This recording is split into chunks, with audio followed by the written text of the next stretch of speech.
Buenas noches a todos, a quienes no he podido saludar directamente. Para nosotros y desde el seno del Comité de Cartagena 2021 es un verdadero honor contar con la presencia de tan distinguidas personas. No, es que está... ¿Estás grabando, Andrés? Sí, y acabo de silenciar a Jorge. Okay. De verdad que es maravilloso podernos ver nuevamente. Este día es muy importante para nuestro evento, ya que oficialmente comienzan las actividades y las presentaciones previas a nuestro encuentro continental.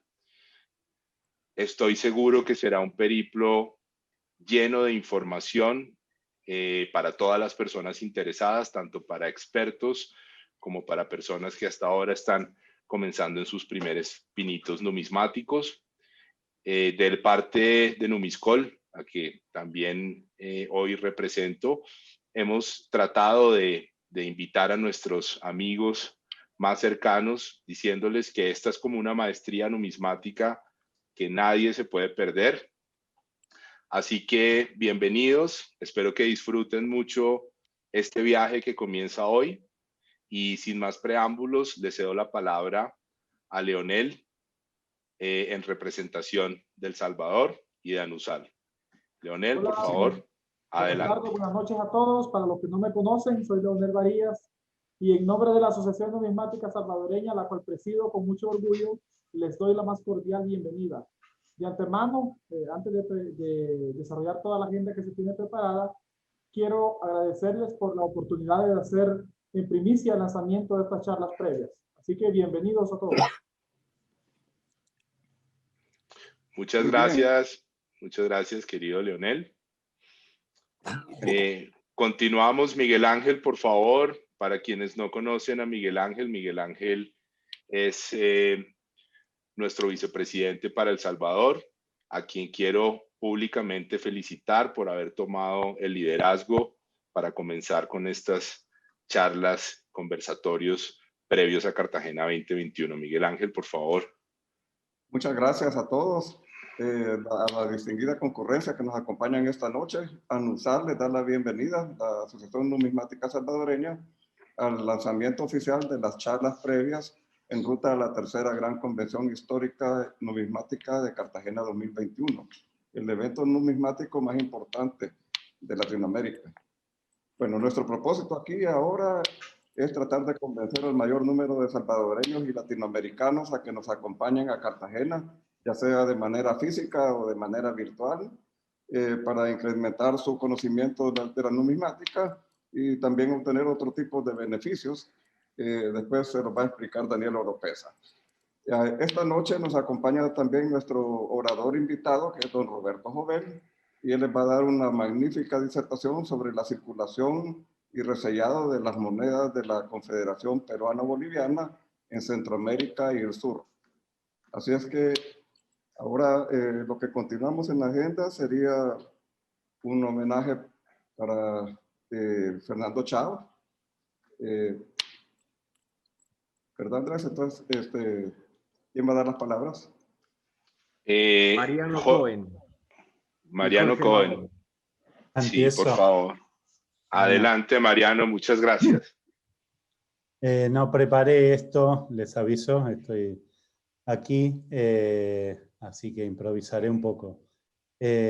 Como muchos de ustedes saben, nos dejó Fernando, hubiera cumplido 75 años el 12 de enero, lamentablemente con COVID, estuvo unos 10 días en terapia intensiva, luego se complicó su salud y nos dejó.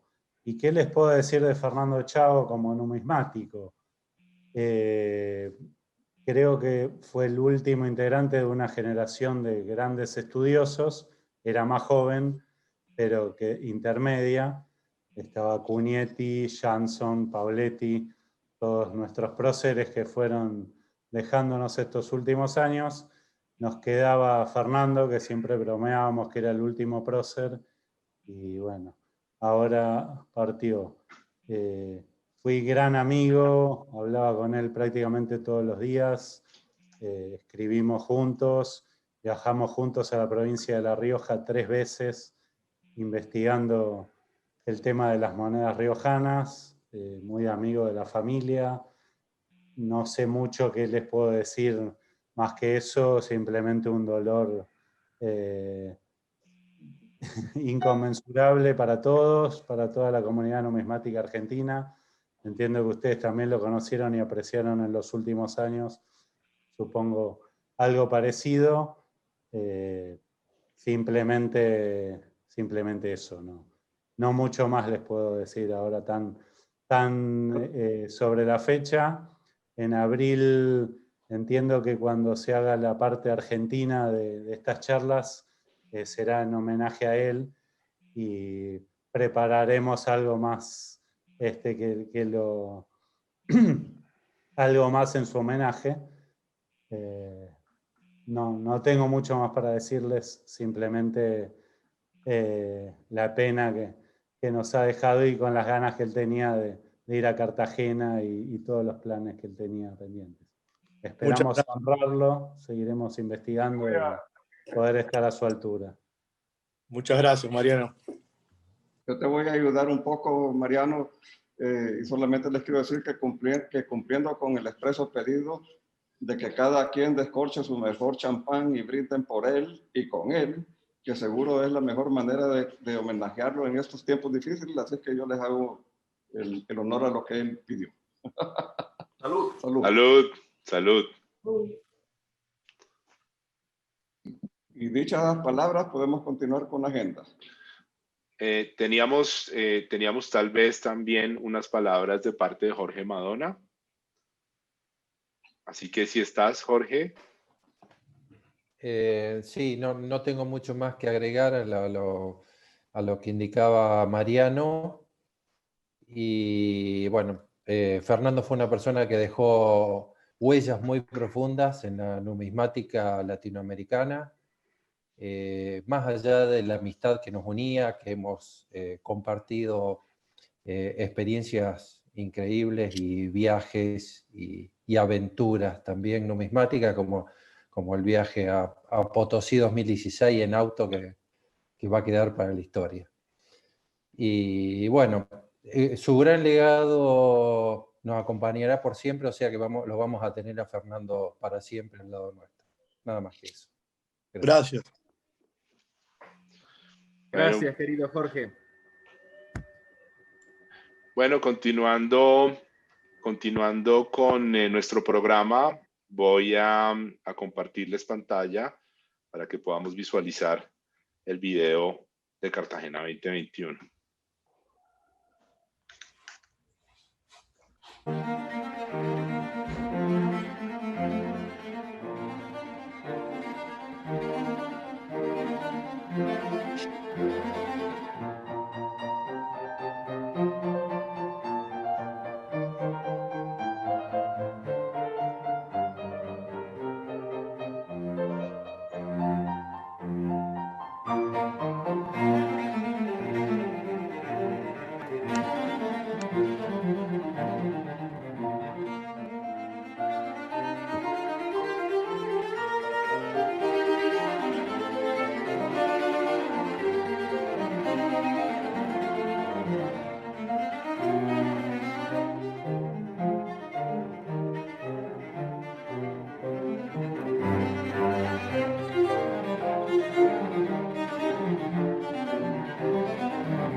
Hermosísimo.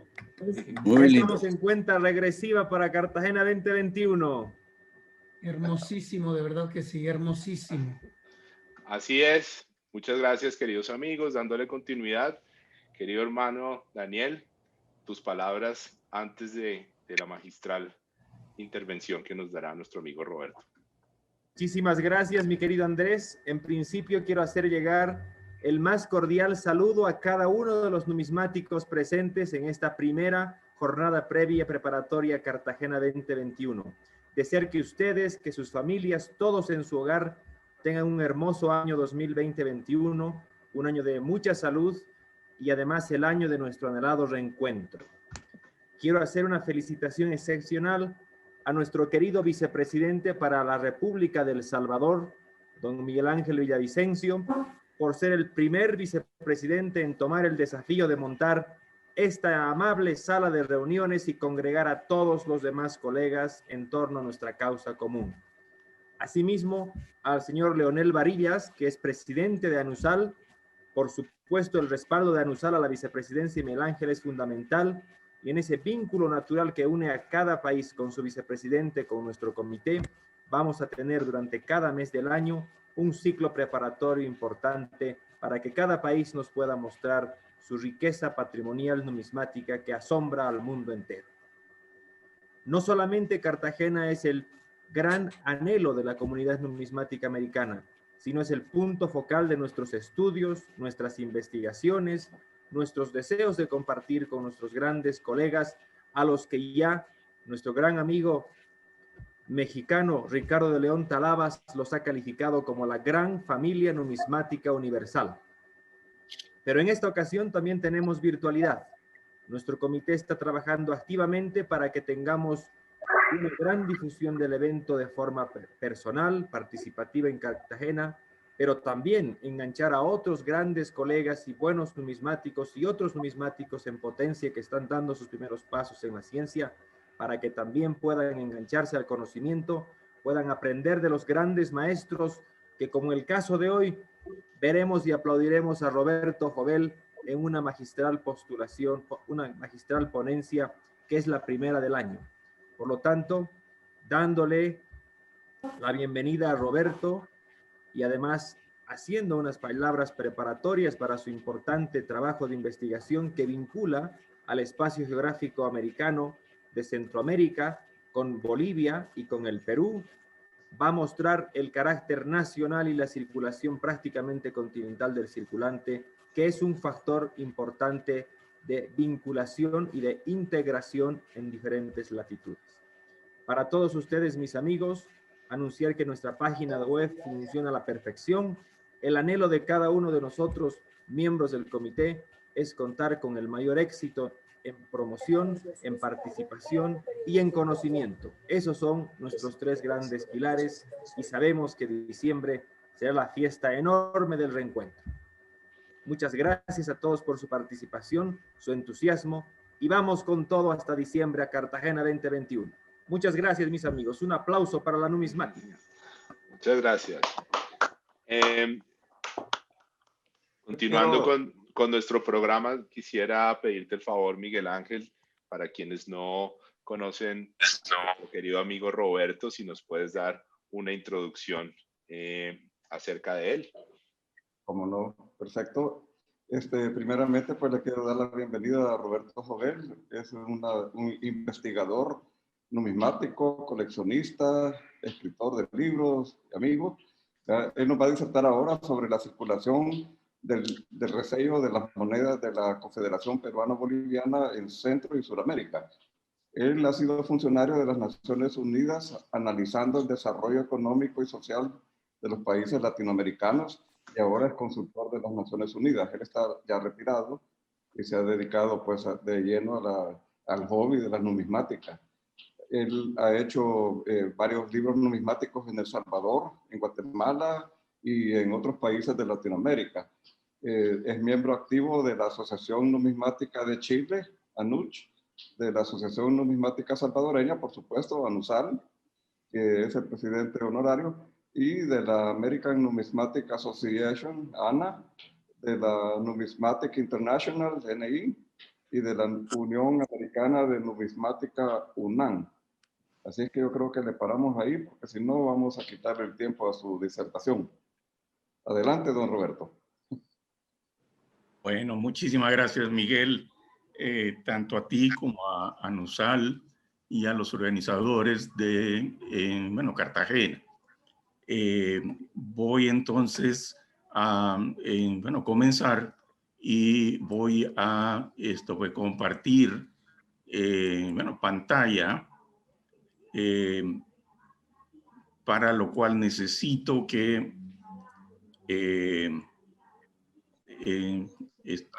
ya estamos viendo tu pantalla, Roberto. Ya. Muy bien. Entonces, vamos a dar comienzo.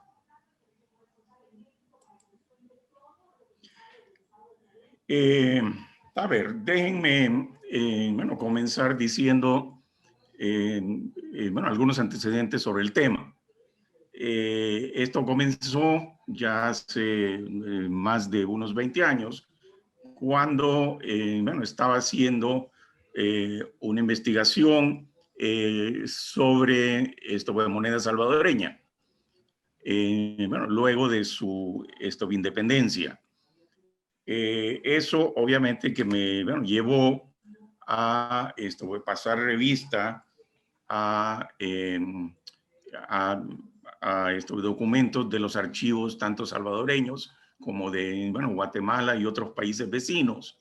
Y bueno, luego de bueno, juntar toda esta información y de digamos, ordenarla tanto digamos, cronológicamente como bueno, temáticamente, pude entonces producir un libro sobre historia numismática salvadoreña en el bueno, siglo XIX. Y esto resulta que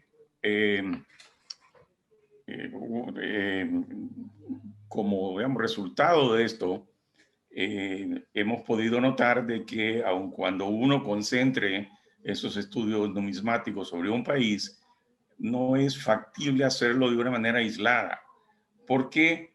Porque hay, bueno, siempre muchas relaciones comerciales, bueno, financieras, con otros países, tanto con los digamos, países vecinos como con otros que bueno, quedan algo alejados, pero que por el digamos, comercio de los diferentes productos, las digamos, monedas de unos y otros lugares circulan en el país donde uno investiga.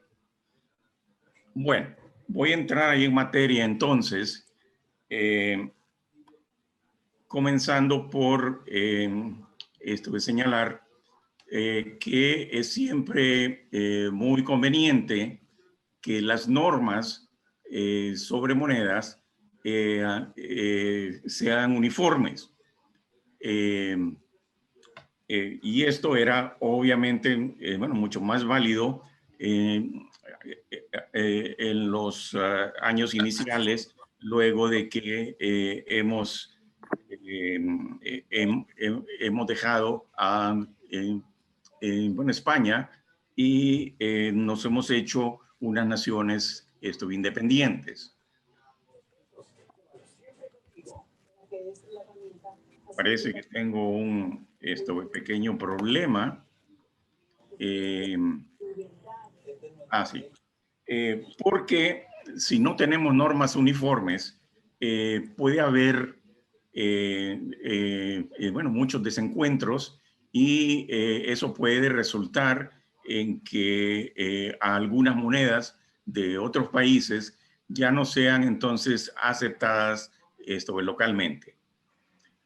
Bueno, voy a hablar bueno, en esta charla sobre monedas que fueron acuñadas por los Estados miembros de la Confederación Peruano-Boliviana y a las dificultades que hubo en otros países cuando esas monedas llegaron a otros lugares. Bueno, y déjenme bueno, iniciar esto desde la óptica centroamericana. Y acá solamente decir que en el año 1824 las antiguas provincias de Guatemala, que son los 5 países centroamericanos actuales, se han hecho independientes y han ellos constituido lo que se llamó República Federal de Centroamérica.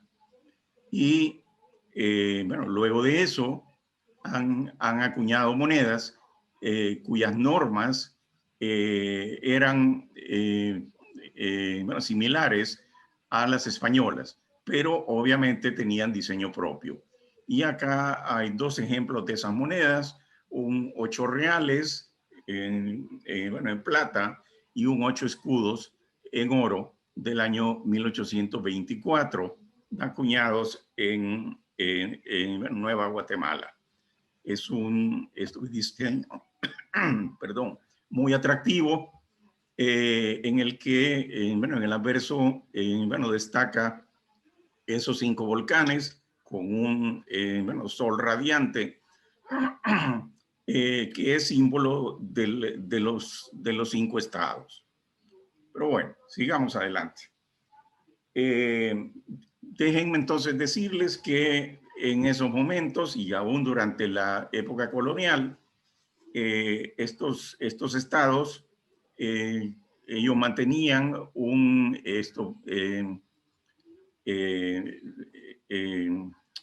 intercambio comercial con Perú, hacia donde ellos exportaban diferentes productos como el añil, bálsamo y otros, y por lo tanto llegaban hacia Centroamérica monedas peruanas que circulaban libremente en los diferentes mercados, porque obviamente ellas estaban hechas bajo unas normas similares a las centroamericanas. Aquí hay las imágenes de algunas de esas monedas, tanto hechas en Lima como de Potosí, hacia inicios del siglo XIX. Estas entonces circulaban libremente en los mercados, tanto salvadoreños como de los otros estados centroamericanos.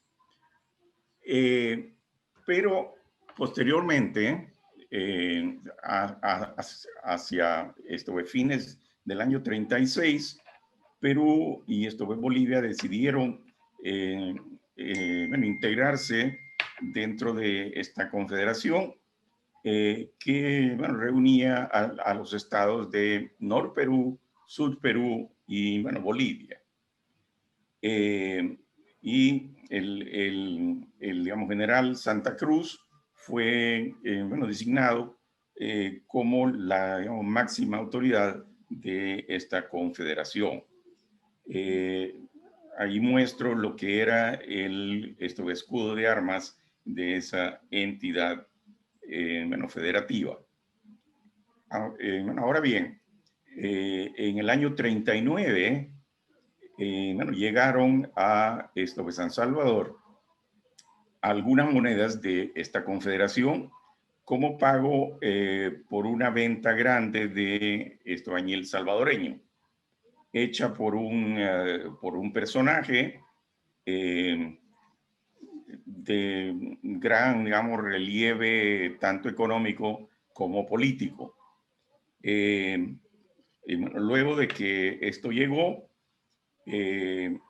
y eran básicamente estas monedas, como ustedes pueden verlas ahí, eran tanto pesos fuertes como mucha moneda fraccionaria. Inicialmente, estas monedas circularon también en los mercados salvadoreños, puesto que las anteriores de esa misma procedencia eran conocidas. Pero unos días más tarde, algunos comerciantes las han encontrado que que no eran digamos, completamente iguales a las anteriores, y entonces ellos denunciaron estas monedas como que eran bueno, falsas. Y obviamente eso generó mucho descontento entre el digamos, público bueno, en general. Ante eso, el gobierno del Estado salvadoreño emitió un bando público solicitando a los tenedores de esas monedas que las trajesen a las oficinas públicas para que ahí fuesen ellas analizadas, y como resultado de ese proceso se han encontrado unas 600 monedas como falsas. Nótese que uso falsas entre comillas, porque ya vamos a ver más adelante qué era lo que sucedía.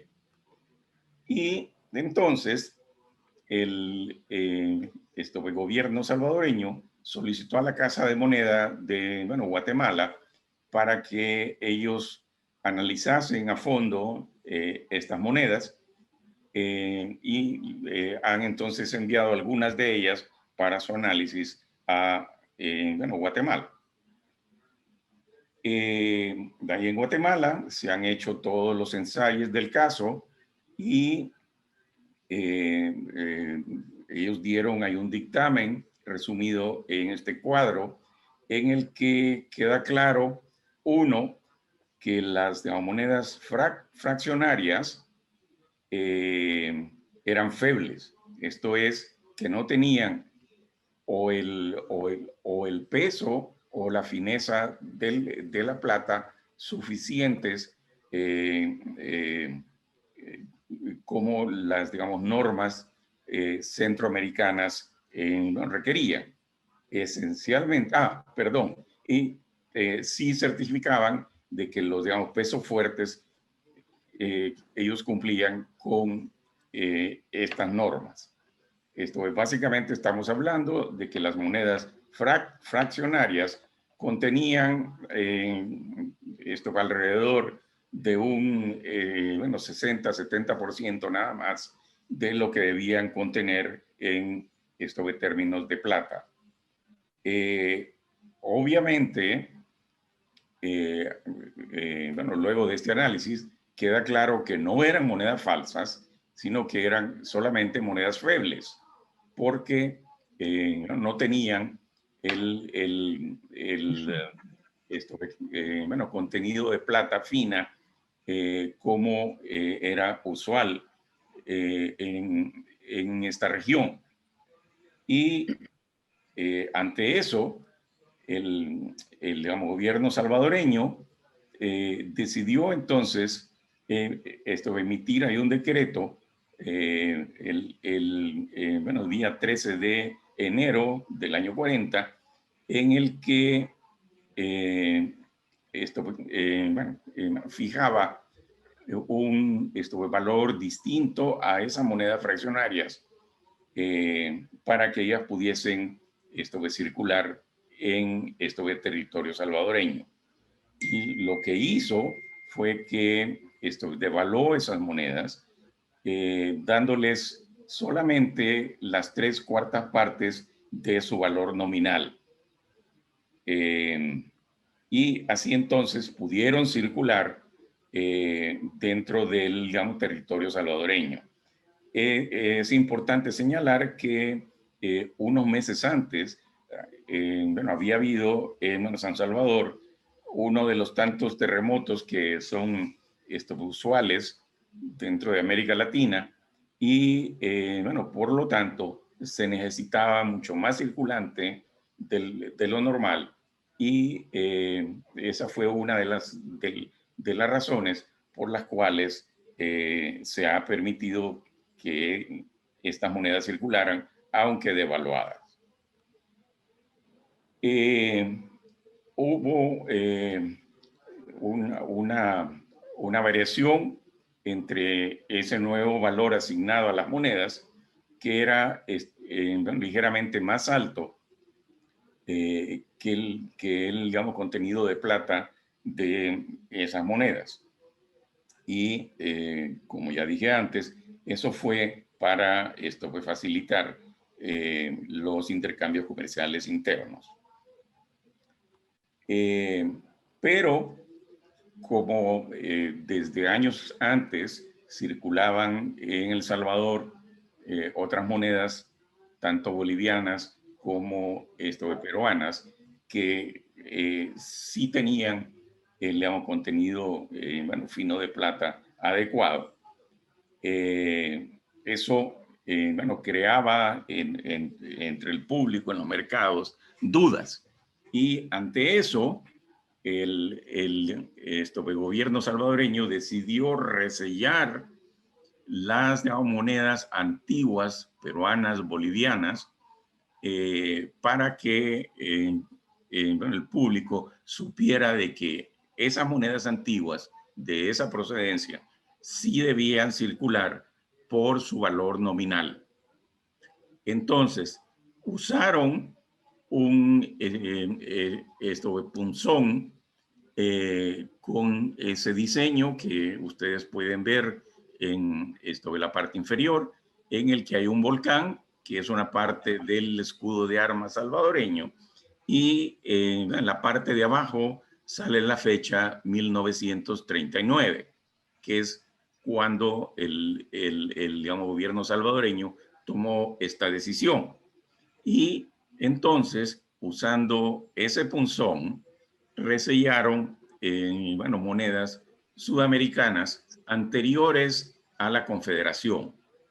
En el lado derecho, abajo, ahí muestro una moneda con ese resello, que es un 2 reales hecho en Lima en el año 1830, que lo han resellado, como dije, porque estas monedas antiguas sí tenían el contenido fino de plata, de acuerdo con las normas centroamericanas de esa época. Además, el gobierno salvadoreño, luego de estas decisiones, rápidamente compartió con los otros estados centroamericanos toda esta información. Y así, Nicaragua, prontamente emitió otro decreto propio en el que, daban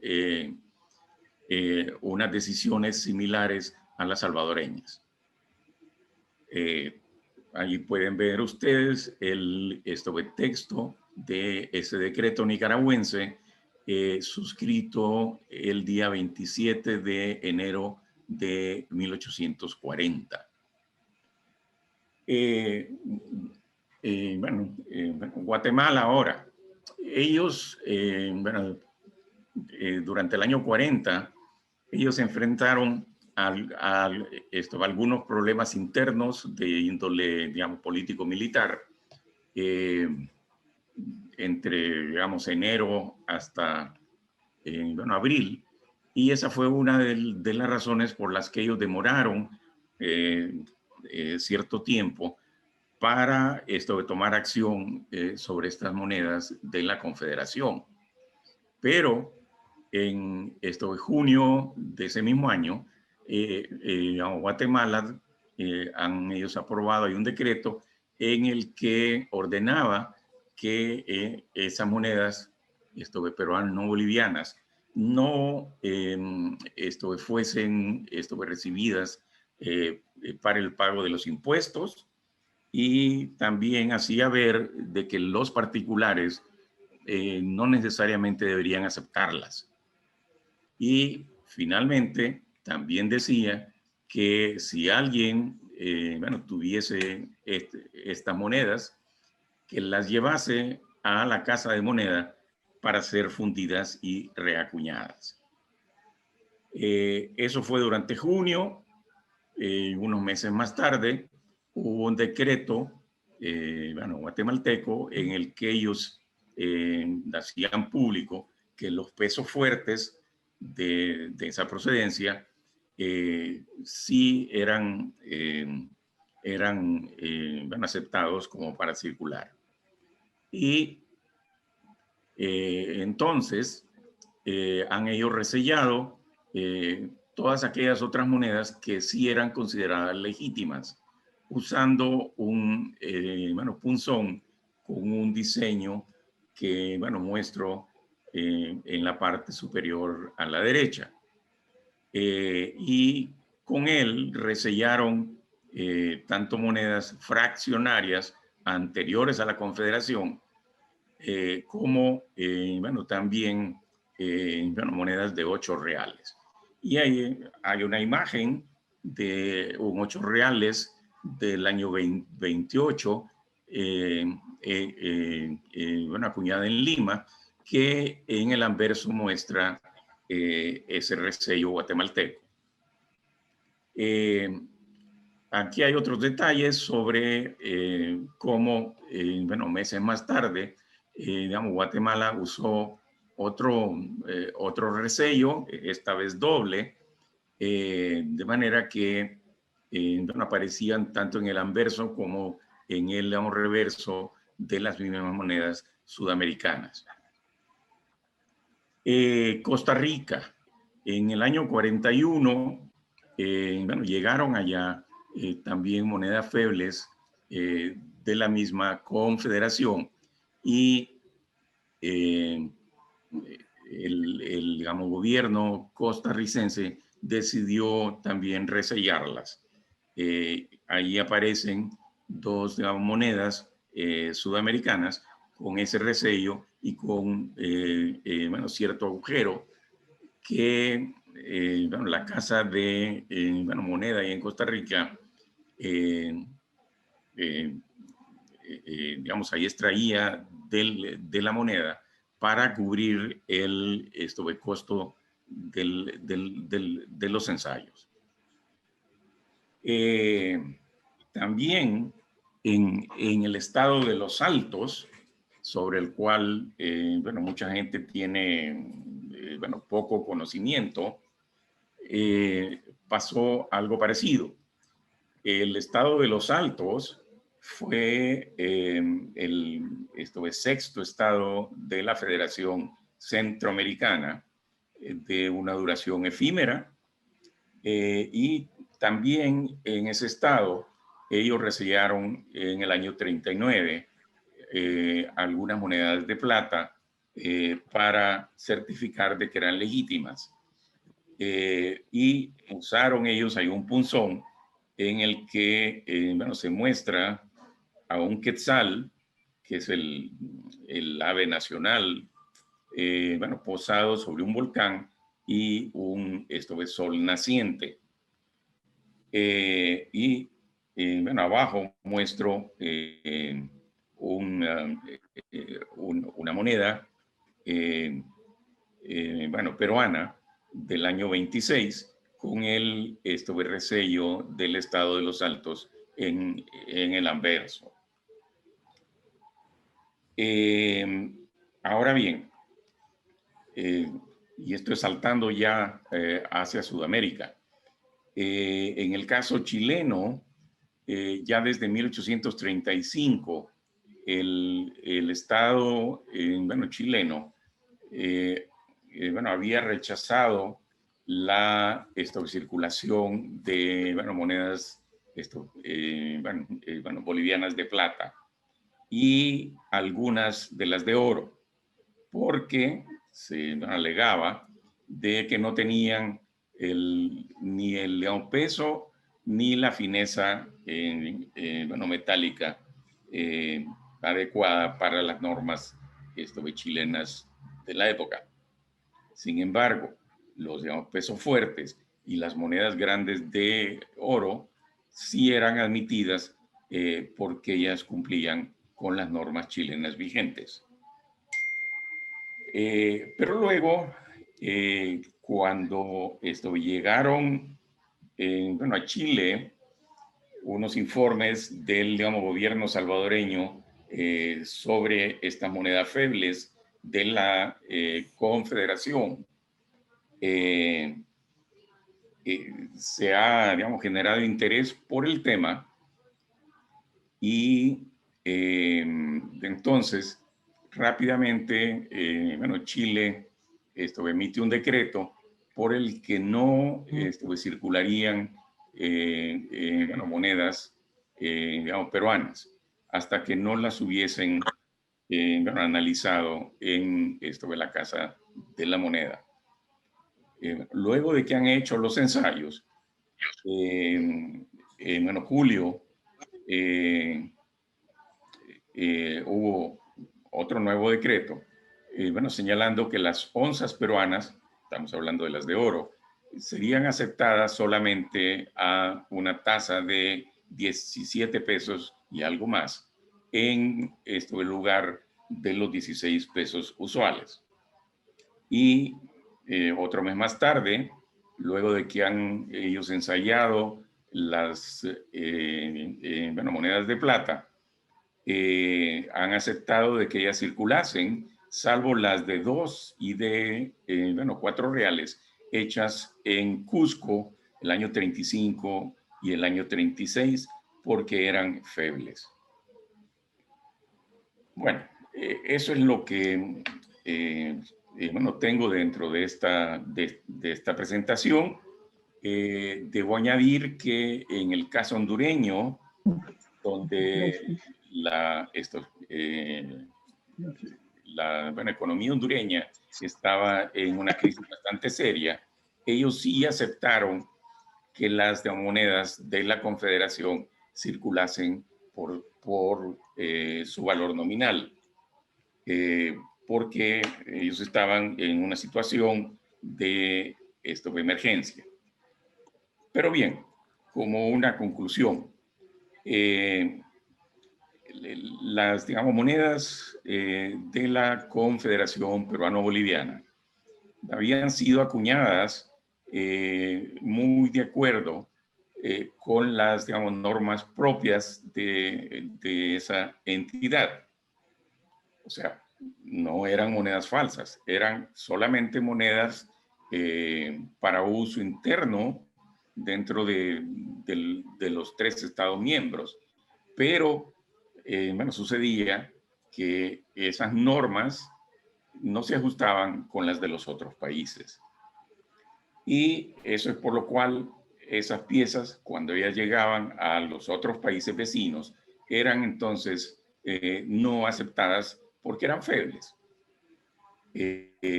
Ahora, la gente de la calle no les llamaba febles, porque ese es un término que ellos seguramente que no lo conocían, sino que las llamaba falsas, porque claramente pesaban menos, y además eso indicaba de que bueno, podían tener menor contenido de plata. Y eso fue lo que, digamos, generó que estas monedas pudieran circular, pero por unos valores muy inferiores a su valor nominal. Esto obviamente generó cierto descrédito de las monedas de ambos países en los mercados externos. Y fue solamente unos 20 años más tarde cuando ambos países adoptaron unas normas, esto fue de acuerdo con los dictados internacionales de la Unión bueno, Monetaria Latina. Hasta ahí llegaría. Si alguien tiene alguna pregunta, alguna duda, esto que con todo gusto bueno, trataría de responderlas. Muchas gracias. Muchas gracias, don Roberto. Quería saber si alguien desea hacer alguna pregunta. Yo tengo un par de preguntas, si se me permite. Adelante. Roberto, primero que nada te felicito por ese tema tan interesante que has dado, porque has dilucidado un panorama que yo francamente tenía muy dudoso en cuanto a la circulación de la moneda, no tanto la clase de resellos que lo dice cualquier catálogo, sino cómo funcionaron estas cosas. Primero que nada te saluda Ricardo de León. Sí, claro, Ricardo. Tengo un par de preguntas rogándote tu paciencia porque yo desconozco enteramente de este tema y la mejor manera para aprender es preguntando. Entonces, hablaste de febles y yo imaginaba que como corrían monedas de diferentes purezas en plata al referirse de su moneda local o nacional, pues esto era feble en algunos lugares, era vigente en algunos otros, y esto era también un poco por encima de lo que sucedía en algunos países. ¿Cuál fue la disparidad entre ambas purezas? La ley de una moneda en referencia de la ley en otra moneda, hubo una querella grande, por ejemplo, que en Costa Rica fuera del 10%, mientras que en Honduras fuera del 25%, una situación así. ¿Tienes algún dato al respecto de esto? Claro que sí, Ricardo. Mira, bueno, primero agradezco esta pregunta, es muy atinada, es muy interesante. Recordemos que estas nuevas naciones, luego de la independencia, adoptaron las normas españolas. Esto es, para la plata, 0903, y así continuaron durante unos cuantos años. Solamente fue hacia 1870 o algo por ahí, cuando ellas adoptaron las, digamos, normas de la Unión Monetaria Latina. Entonces, para los años sobre los cuales hablé, lo que estaba ahí en vigencia era el 0902, 0903 para Centroamérica. Bueno, de hecho, México, si no me equivoco, también tenía esa norma, y algunos países dentro de esto de Sudamérica, también ellos adoptaron una norma similar. ¿Por qué? Porque era a lo que estaban acostumbrados. El cambio, bueno, vino en el caso boliviano-peruano, en el que ellos soberanamente, y eso no se discute, decidieron que su moneda fraccionaria iba a tener menos contenido de plata. Seguramente ellos estaban pasando por limitaciones fiscales que pues son usuales, ¿no? Y son comprensibles.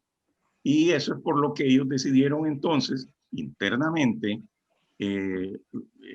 darle menos contenido de plata a sus monedas. Sin embargo, para los pesos fuertes, que son los que ellos usaban para su intercambio comercial, ellos mantuvieron la norma del 0903.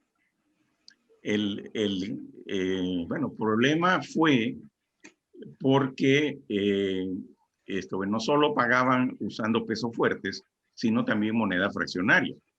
Y cuando esa moneda fraccionaria, cuya fineza era en algunos casos de 670 o algo por el estilo, eso generó estos rechazos en Centroamérica y en el lado chileno. No he analizado si hubo una situación similar en otros países sudamericanos. Pero es eso básicamente lo que sucedió.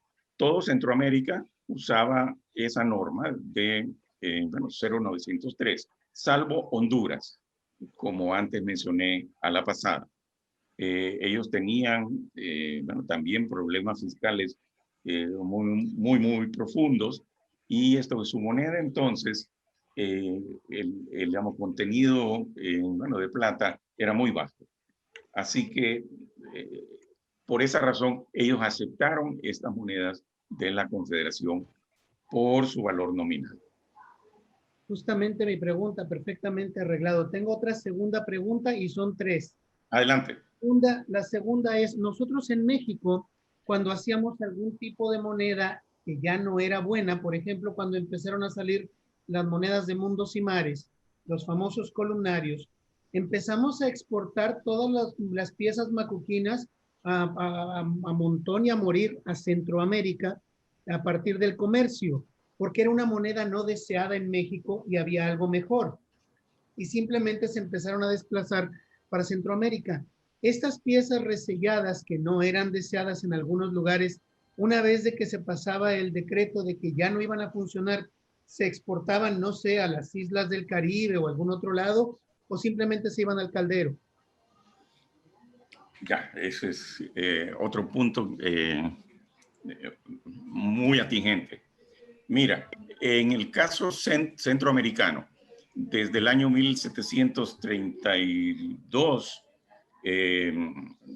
hubo una casa de moneda y en Guatemala, y ahí comenzaron ellos acuñando moneda. La, digamos, producción de esa casa de moneda y en Guatemala nunca fue suficiente para atender toda la demanda de los, digamos, mercados de las 5 provincias. Entonces, por esa razón, continuaba circulando en América Central, bueno, moneda mexicana, digamos, peruana y de otras procedencias del tipo macuquino. Guatemala acuñó moneda desde 1732 del, digamos, tipo macuquino, aun cuando, bueno, con el bueno, diseño columnario. Eso fue debido a que no tenían toda la maquinaria necesaria como para hacer moneda redonda, cosa que, bueno, comenzó como 20 años más tarde nada más. Entonces, hubo mucha moneda macuquina, bueno, circulando dentro de América Central. De hecho, en El Salvador, porque El Salvador nunca tuvo una casa de moneda propia, continuó usando moneda macuquina hasta algo cercano al año 1868. Como esas monedas estaban muy bueno, gastadas por el uso y además porque se les cercenaba para quedarse con una parte de la plata, fue necesario resellarlas para que la gente supiera de que eran monedas legales. Y ahí es donde aparecen muchos resellos salvadoreños sobre moneda macuquina, como también los hubo sobre moneda redonda cordonada de bueno, diferentes países, entre otros ciertamente México. Supongo que... Mi tercera pregunta y última, para no abusar tanto ya de tu paciencia, agradecerte muchísimo tu amabilidad de compartir el conocimiento. Existe un libro que fue publicado en cosa de la última década con resellos de Filipinas y existen toda una serie de documentos y proclamas, etcétera. Y ahí sorprendentemente se mencionan las cantidades de piezas acuñadas. Nosotros en México hicimos un montón de resellos en la época de independencia y no existe un solo documento fuera de las legislaciones de dónde iban a circular y más o menos por quién fue hecha estos resellos o la razón. Estos resellos que se aplicaron en Centroamérica, en las monedas de la Confederación que trataste, ¿existe de alguna manera algún índice de cuántas piezas se hicieron en qué mes por alguien o un total por pesos, como se hacía en México? Se acuñaron, se recibieron 557 pesos, por decirte, aunque no se hable mucho de denominaciones. ¿Existe algún documento así? No. Y debo decirte por qué. Resulta que el Archivo General de la Nación en El Salvador, bueno, se quemó en la segunda mitad del siglo XIX. Es factible de que hayan tenido ellos ese registro, pero de los documentos que pudieron recuperarse luego del incendio, no hay bueno, casi nada sobre la parte monetaria. Debo decirte, de hecho, que para algunas de las investigaciones mías sobre moneda salvadoreña, ante esas bueno, limitantes serias, tuve que acudir a los duplicados de bueno, muchos documentos salvadoreños que hay depositados en el Archivo General de bueno, Guatemala, Honduras y otros países. Bueno, de manera que no tenemos ese detalle de las cantidades reselladas. Muchísimas gracias, muy gentil. Es un gusto, Ricardo. ¿Alguien más? ¿Puedo preguntar algo? Adelante, Mariano, por favor. Hola, Roberto, ¿cómo estás? ¿Qué tal, Muy Mariano? interesante tu trabajo, muchas gracias. Quisiera consultarte, como me interesa mucho el tema de resellos sobre monedas argentinas, sé que hay algunas de Centroamérica, si sabes de algún documento, alguna ley, lo que sea, cualquier cosa documentada de algo, me encantaría saber si, como no mencionaste nada, quizá sepas de algo. Sí, con todo gusto. Esto puede, digamos, sonar como un comercial, pero sobre todo lo que sabemos sobre resellos hechos en El Salvador, todo eso está documentado en algunos de mis libros sobre historia numismática salvadoreña, sobre todo el del siglo XIX. Si me mandas por, digamos, correo tu bueno, dirección física, con todo gusto puedo enviarte uno de esos libros. Ah, buenísimo. Muy bien. Muchas gracias. Perdón, si se puede, si me permite. Adelante, por favor. Roberto, continuando con el tema del resello, bueno, nosotros lo llamamos contramarcas sobre moneda argentina. Se refiere al resello, a la contramarca tipo zigzag, que parece como un resorte, la que usted hace referencia en su libro. A ver, yo hago otra distinción. Resello, bueno, sería cuando lo que se ha bueno, sobrepuesto sobre la moneda huésped es el escudo de armas. Contramarca es cuando se usa otra marca. Y lo que bueno, mencionas tú, el digamos, serrucho o zigzag en inglés, no es una contramarca, es una prueba. Lo que esa prueba hacía era con un, digamos, hay instrumento, bueno, puramente mecánico, era sacar ahí un bocado de la moneda para ver si el digamos, fondo de la moneda era plata o si era cobre. Entonces, eso sucedía cuando la gente traía bueno, piezas dudosas a las oficinas públicas. Ahí le hacían esta prueba del serrucho, y si encontraban que bueno, por dentro era cobre u otro metal, obviamente esa era una moneda falsa, y lo que las oficinas bueno, el Estado hacían era entonces cortarlas bueno, en dos. Y ya esas eran entonces monedas que eran falsas y se las entregaban a los dueños de ellas. Ahora, todo eso está bueno, claramente documentado en los libros que antes mencioné.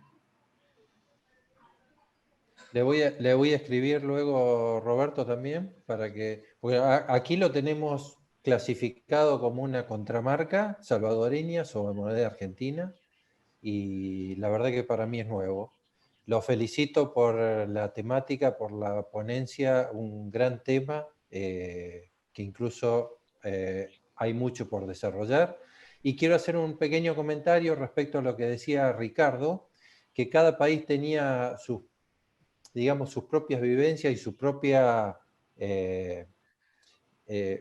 digamos, vivía diferentes momentos. En Argentina, por ejemplo, en los años que hablaba Roberto en su trabajo, la moneda que se hacía en Argentina, que eran monedas provinciales por la anarquía monetaria que existía en ese momento, no había una unificación monetaria, era mucho más feble que la moneda peruana. Entonces circulaba en Argentina la moneda peruana y boliviana como la moneda buena. Era como el peso fuerte junto con la moneda macuquina y colonial, y la moneda argentina era desestimada por la ley de Gresham, que todos conocemos, era la que circulaba, pero la moneda que se usaba para atesorar era la moneda boliviana, porque se consideraba como la buena, que era mucho menos feble que la moneda argentina. O sea que cada región o cada país tenía su vivencia o su realidad diferente. Gracias. Andrés. Hola, por favor, Richard, adelante. Okay. Bueno, primero, Roberto, quiero felicitarte porque fue sumamente interesante tu presentación. Yo estoy en Lima y, por supuesto, tengo mucho interés en el tema. Una cosa muy interesante es que tú sabes que Bolivia, lo que fue Alto Perú, se separó del Perú en agosto de 1825. Y como política estatal, en 1830 decidieron emitir monedas febles. Y esto tenía tantas consecuencias económicas en el sur del Perú, donde básicamente circularon la mayoría de esas monedas, que el gobierno central, no me acuerdo precisamente en el año, pero en los años 30, antes de la federación, tenía que invertir de las arcas del gobierno central 8 millones de soles para tratar de recuperar la economía de la zona. En aquella época, 8 millones de soles, estamos hablando equivalente de millones de dólares hoy en día. Santa Cruz, que fue presidente de Bolivia, presidente de Perú, el protector de la Confederación, y sus restos yacen en la Catedral de La Paz. Bueno, fue una persona que controlaba las cosas, pero después que él fue destituido, no sé en qué año, pero tal vez Daniel Oropesa nos puede precisar la fecha, es que dejaron tener esta política de moneda feble. Y tenía un efecto sumamente positivo, y cuadra con lo que Jorge Madonna acaba de decir. ¿Por qué? Porque a partir de aproximadamente 1800, este es un estudio mío que estoy elaborando, 1862-63, bancos privados argentinos empezaron a imprimir y emitir billetes en pesos fuertes o moneda fuerte, que es argentino, y también en moneda boliviana. Entonces, nadie va a hacer esto si no hay la confianza en esta moneda, como Jorge acaba de sustentar. Entonces, estas son otras partes de rompecabezas que tenemos acá. Así es, muchas gracias por ese comentario. Déjenme solo añadir algo. Si no recuerdo mal, Perú hizo un cambio radical cuando desde el año 1863 comenzó acuñando el sol, que obviamente sus características ya eran conforme a las normas de la Unión Monetaria Latina.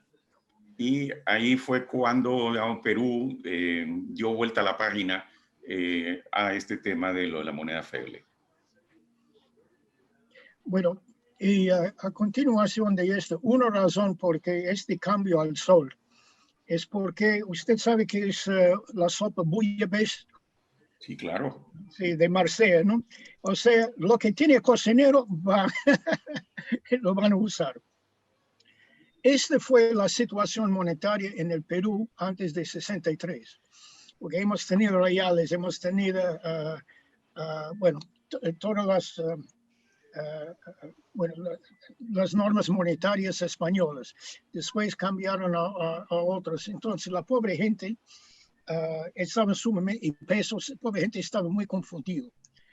Hasta los primeros billetes que salieron acá en 1862, no estoy hablando de los billetes de San Martín de 21, porque no había nada entre ellos, empezaron en pesos. Y finalmente la gente tenía que presentar todos esos los bancos para cambiarlos por los nuevos billetes en soles. Esa es una razón por qué casi no encuentra, y no conozco a nadie que tiene un billete en pesos. Son tan raros. Pero fue una situación de mucha confusión.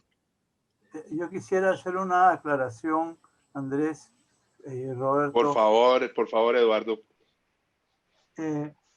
Cuando Bolivia comienza a producir moneda feble, legal, como se ha visto todo esto, el comercio del Alto Perú con el Sur Perú, con la zona de Arequipa, Cusco, Puno, en fin, era muy grande.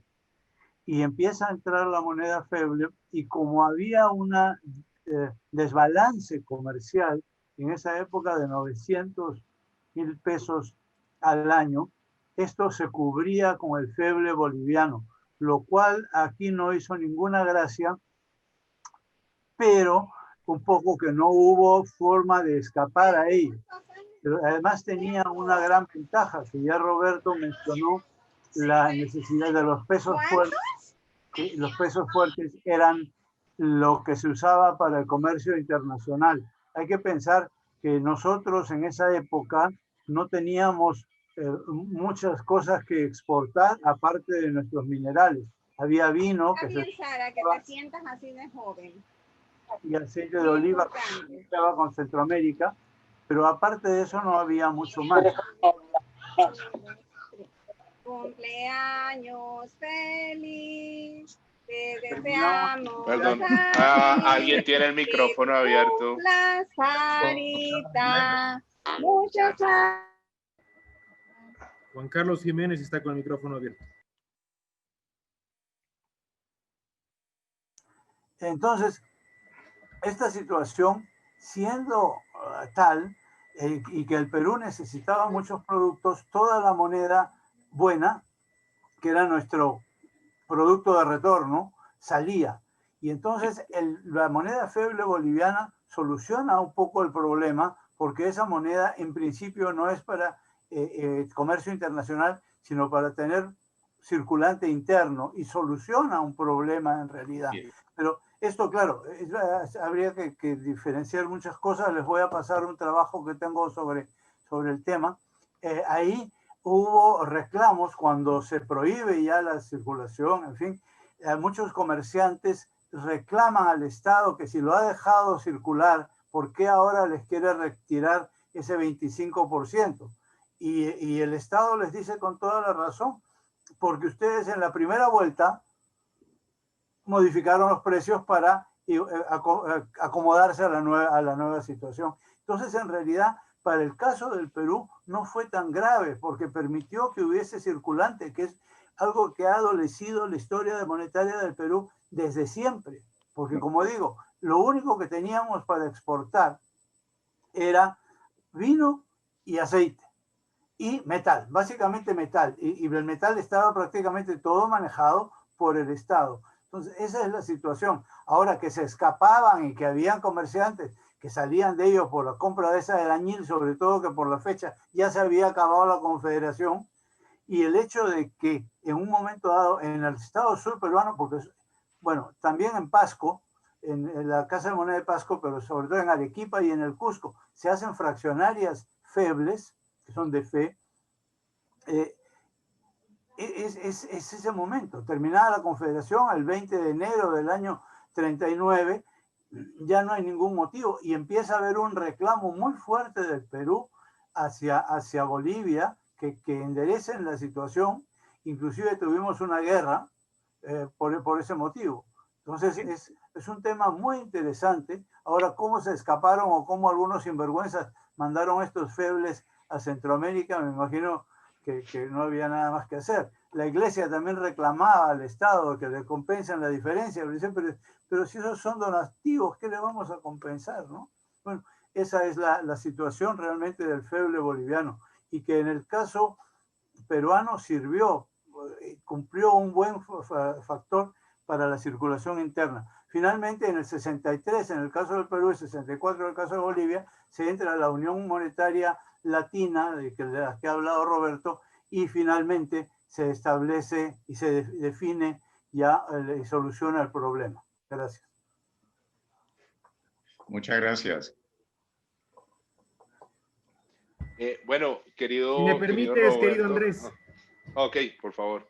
No, yo quería hacerle una pregunta antes de cerrar, Querido, pero... por favor, haz la pregunta tú primero. Sí, ok. Roberto, es lo siguiente. Si bien no soy un experto en monedas, supongo que debían haber que debían haber variaciones en una misma contramarca, ¿sí?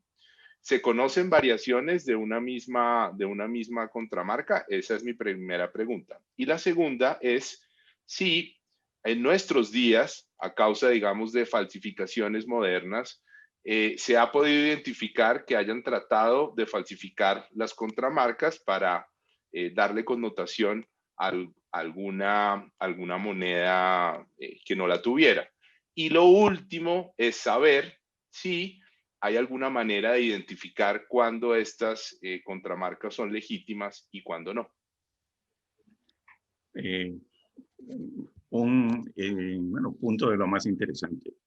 A ver, en el caso de las, digamos, contramarcas salvadoreñas, que fueron varias a lo largo del siglo XIX, hay algunos casos en que hemos encontrado variantes de las contramarcas. ¿Por qué? Porque eran usadas en diferentes departamentos o en ciudades del territorio salvadoreño. Precisamente, Leonel Varillas está terminando todo un análisis de ese tema, de las variantes de esos resellos.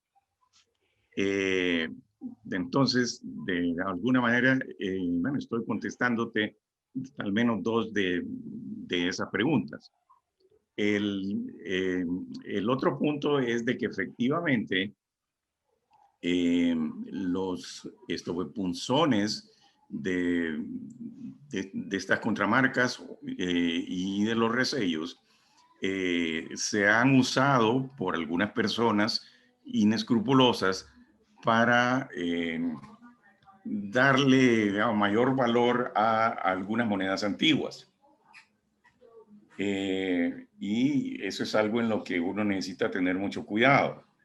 Pero claro, estos falsificadores a veces no se han dado cuenta de que ellos estaban a veces colocando una contramarca sobre monedas que solamente aparecieron años más tarde. Y ahí entonces claramente uno se da cuenta de que no son legítimas. Pero es un tema complicado. Y eso es por lo cual pues hay que tener mucho cuidado cuando uno busca estas monedas reselladas.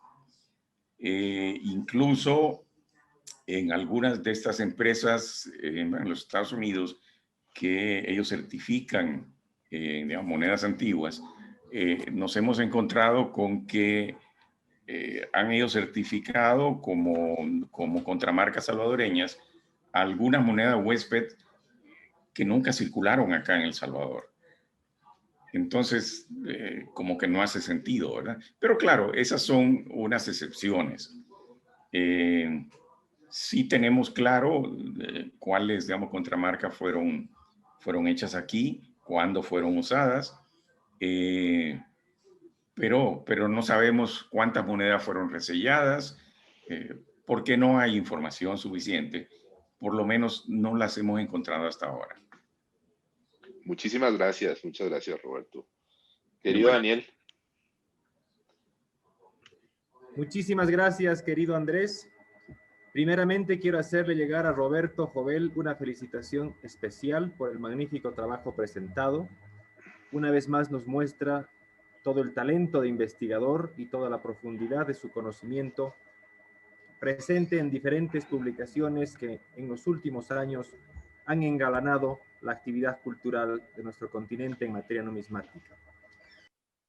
Quiero retomar el hilo conductor de los comentarios excepcionalmente presentados por Richard Cachone, por Jorge Madonna y por Eduardo Darchant, porque el tema que has tomado, querido Roberto, para presentar el ciclo inaugural de las charlas previas a Cartagena 2021 es un asunto de absoluta actualidad. El feble boliviano y el feble peruano tienen en el espacio económico americano un sitial predominante durante el siglo XIX, porque ha sido una moneda de exportación a diferentes latitudes. Viste que generaron comercio en la zona del norte argentino, incluso garantizaron billetes de bancos privados, estuvieron presentes en el norte chileno, en toda la zona de la cuenca del lago Titicaca que vincula a Perú y a Bolivia, pero adicionalmente llegaron a circular en el comercio internacional centroamericano de los países que tú has expuesto. Y justamente una de las causas por las que el mariscal Andrés de Santa Cruz dictó en el año 1830 una norma para que todas las monedas de soles, de 4 soles para abajo, tengan una acuñación de 8 dineros, es para evitar que la moneda acuñada en Bolivia salga del espacio económico boliviano a otras fronteras y se quede nuestro país incirculante. Lo mismo pasaba en Perú. Eduardo Darchant cuenta que desde Felipe II el circulante menudo ha sido lo más costoso, lo más raro de encontrar en alrededores de las provincias limeñas. Entonces, esta medida proteccionista pensaba evitar que la moneda pequeña, la moneda de circulación y la moneda para el comercio local salga de nuestras fronteras. Pero eso ha sido imposible porque si nos ponemos a pensar en la economía de Bolivia, lo único que exportaba mi país era moneda. Desde el siglo XVI, lo único importante que Bolivia exportó, que el espacio de Charcas exportaba, era moneda, y luego Bolivia desde 1825 solamente exportaba moneda. Nosotros teníamos que comprar mulas de la zona del Tucumán, ganado de la zona del Tucumán, un montón de productos de Perú, un montón de productos de Argentina y también de Chile. Nuestro espacio vital estaba absolutamente condensado de productos importados de diferentes latitudes, y en eso me encanta de que tú hayas presentado la tesis de que el índigo que se producía en Centroamérica era el principal producto de intercambio con estas piezas. Nos muestras con esto un panorama global mucho más grande, donde la moneda feble, que para muchos autores es el cáncer de la economía en el Perú y en Bolivia, pero para otros autores como Eduardo Darchant, más bien la moneda es, aunque feble, un artículo de generación de dinámica comercial. En ese aspecto, la tesis tuya me parece muy importante y creo que deberíamos concatenar trabajos como el tuyo en Centroamérica, el de Richard para el espacio de billetes, otros trabajos en la zona de Argentina para poder tener sobre esta temática en concreto una pequeña colección de artículos que nos ayude a reflexionar mejor el tema. Luego de este pequeño preámbulo, quería hacerte una consulta, querido Roberto. Si has encontrado tú los canales o las líneas de comercio que genera Centroamérica con comerciantes que van a llegar hasta Perú, seguramente a Lima, y después distribuirán para el espacio de Bolivia mediante Arequipa, su puerto en Moquegua, o si no también en Arica, y si has podido vincular algunas redes de comerciantes o de particulares que están haciendo la presentación de estas monedas, tanto peruanas como bolivianas, a las autoridades en El Salvador. En ese cuadro hemos visto que habían discrecionalmente expuestas columnas de pesos bolivianos y pesos peruanos. Esa sería una gran línea para poder establecer la conexión material entre comerciantes y nuestros países. Muchas gracias por tu participación y tu genial conferencia.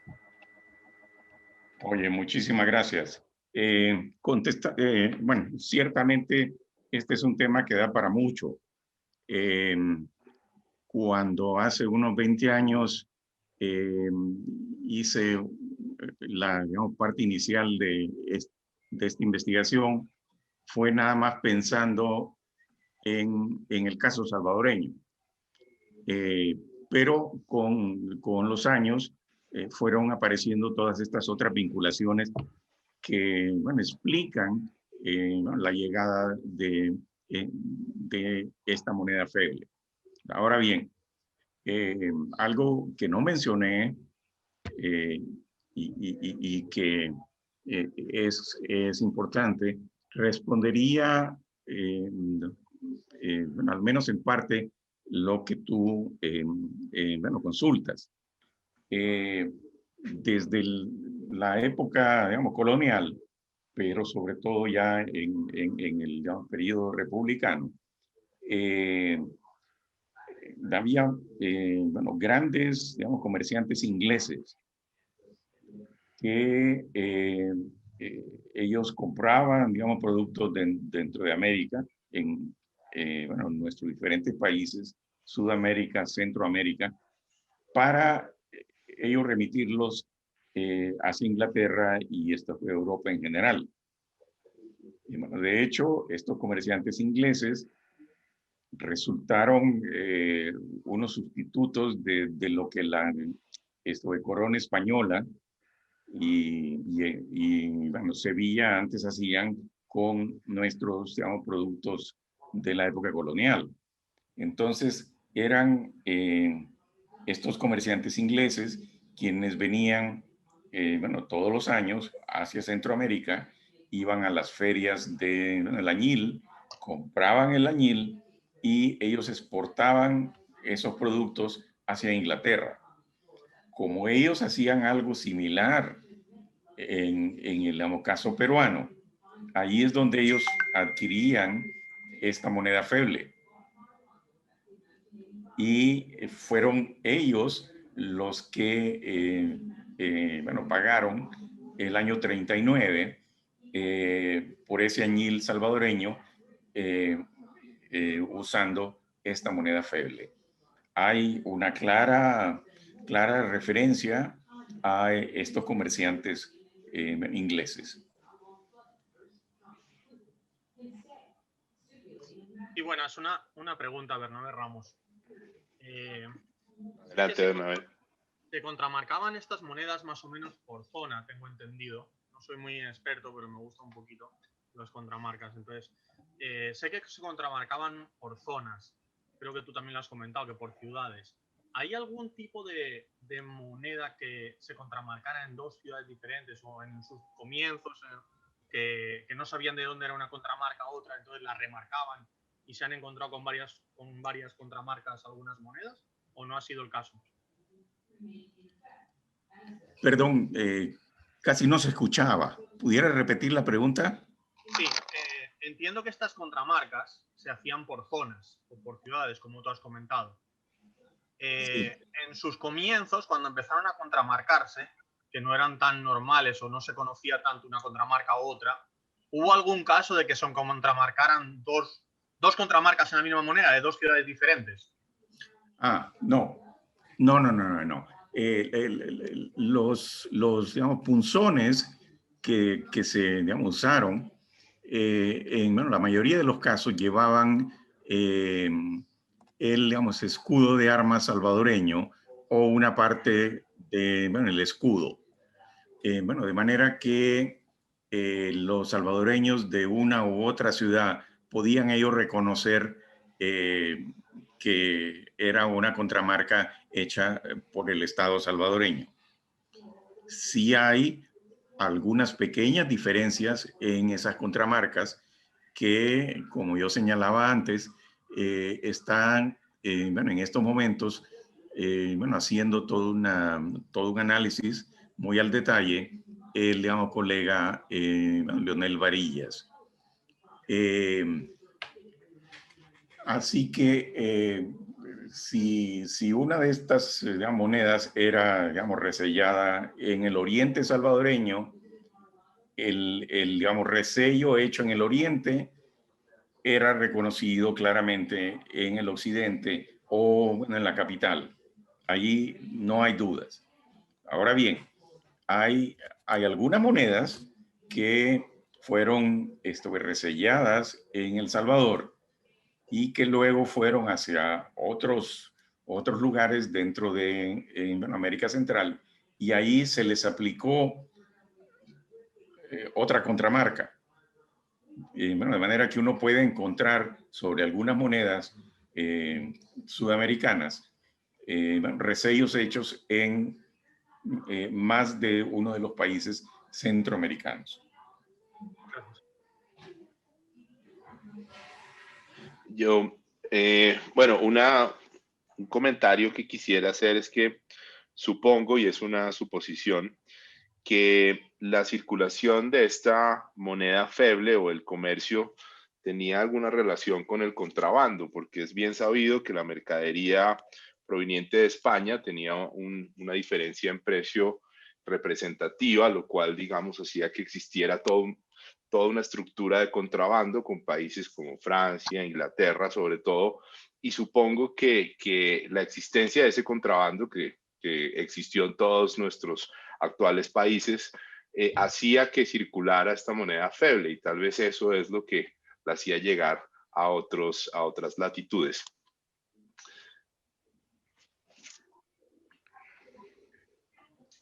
A ver, en esto de Centroamérica, durante el último siglo y medio de la época colonial, hubo mucho contrabando de bueno, productos centroamericanos vía Belice hacia Inglaterra. Ese, digamos, contrabando no era únicamente productos de la tierra, sino también plata en bueno, lingotes, porque a los mineros les era más atractivo entregar, digamos, la plata en estos lingotes a los contrabandistas ingleses que no, bueno, mandarla a la casa de, bueno, moneda ahí en Guatemala para ser acuñada. Ahora bien, bueno, luego de que ya éramos independientes, esto de contrabando se bueno, redujo al mínimo. Bueno, ciertamente que lo había, pero era algo mínimo.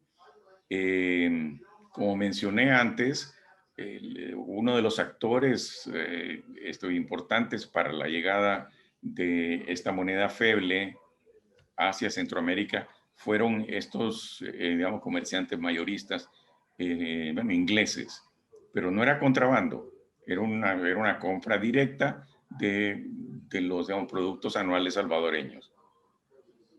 Ahora, esto me hace recordar que en el siglo XVII,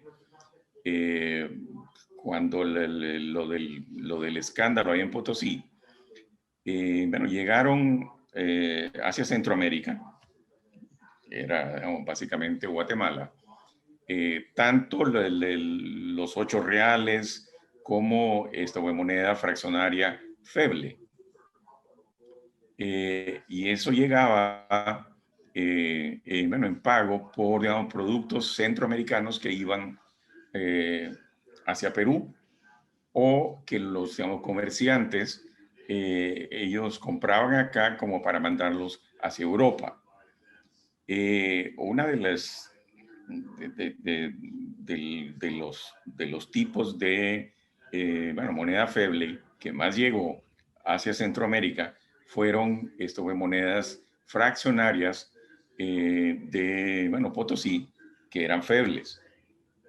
Y eso fue bueno, en parte porque nuestra región tardó mucho en bueno, darse cuenta de que no únicamente los 8 reales eran febles, sino también, y esto pues sobre todo, la moneda de 2 reales que nos estaba llegando.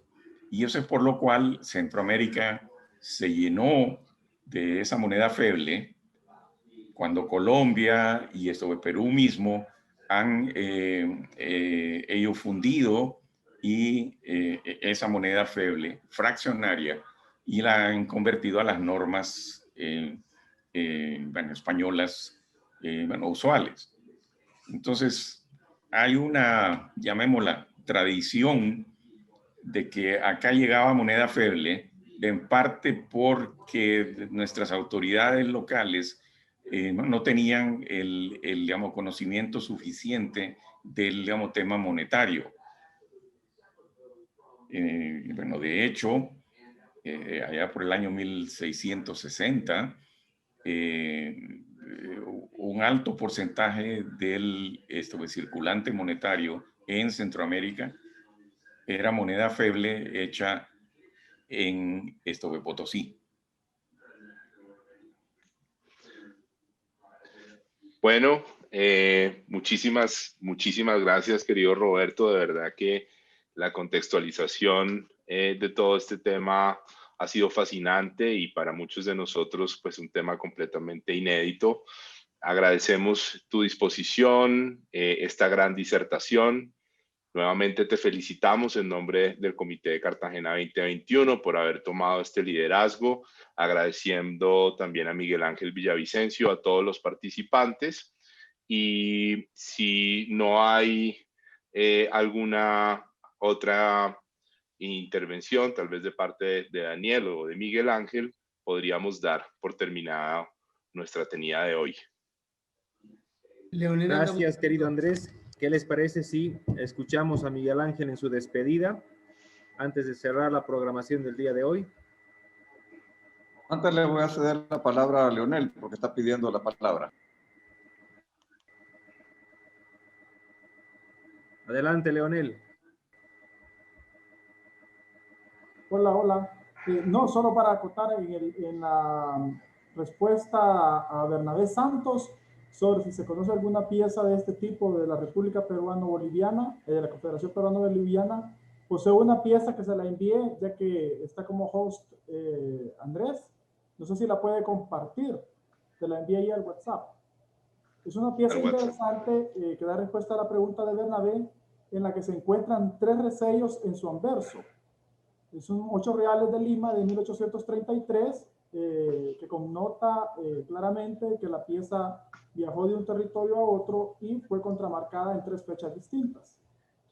Dame un espacio y ya mismo la descargo para poderla compartir. Yo tengo una con 2, pero no es una herencia de mi abuela. No sabía si era original o falsa. La verdad no entiendo de eso. Por eso pregunté si era posible. Ok.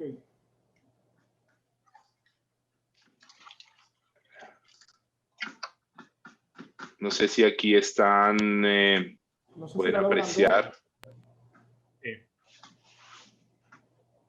¿Sí la logran ver? Sí. Ok, entonces como pueden apreciar, hay un resello en la parte inferior derecha que está sobrepuesta sobre el resello del zigzag, mejor dicho, la contramarca del zigzag.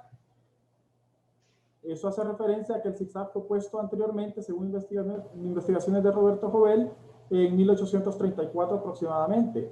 Cabe mencionar que es probable que no solo El Salvador la haya colocado, sino también otras repúblicas centroamericanas, como marca o prueba de plata. Posteriormente se puso el resello, del cual les hablo, en la parte inferior derecha, que fue de manera simultánea colocada. Este tipo de resello, supuestamente colocado en 1841 en Guatemala, en el estado de Guatemala, es de manera de bisagra que simultáneamente se pusieron las 2 caras. Y posteriormente tiene un tercero colocado en 1839, en donde está solo la principal cara, que es la de los 3 volcanes. Entonces es una pieza muy interesante que recién adquirí, a la cual le tengo que... ahí está. Aquí está, sí. Ahora sí. Este resello de la parte del reverso va colocado simultáneamente con los 3 volcanes que están sobre el serrucho. Este se le ha asignado la fecha de 1841 en su colocación, y el que tiene solo una cara de los 3 volcanes es de 1839. Entonces llama la atención, si es que el resello de la contramarca del zigzag fue colocada en 1834, estaríamos hablando de una moneda de 4 épocas. 1833 su acuñación original en Lima, 1839 resellada en Guatemala. Si el serrucho es correcto, asignar el 1834 en el estado de El Salvador y posteriormente también en Guatemala 1841. Entonces es una de las piezas a la cual le debo mucha investigación para determinar las fechas exactas o por lo menos aproximadas en donde fueron asignadas y utilizadas. Nada más quería compartirles ese detalle. Gracias. Miguel Ángel, te cedo las palabras de cierre. Bueno, muchas gracias a todos a nombre de la Asociación Numismática Salvadoreña y de Cartagena 2021. Esperamos que hayan disfrutado de esta charla que nos ha dado don Roberto. Veo aquí numerosa concurrencia. Yo creo que me quedo sorprendido de haber tenido casi más de la mitad del centenar de personas aquí, para lo que nos esperábamos. Así es que estoy muy halagado por eso y ojalá que las siguientes charlas las sigamos haciendo, porque esto es una cosa para aprender de todos.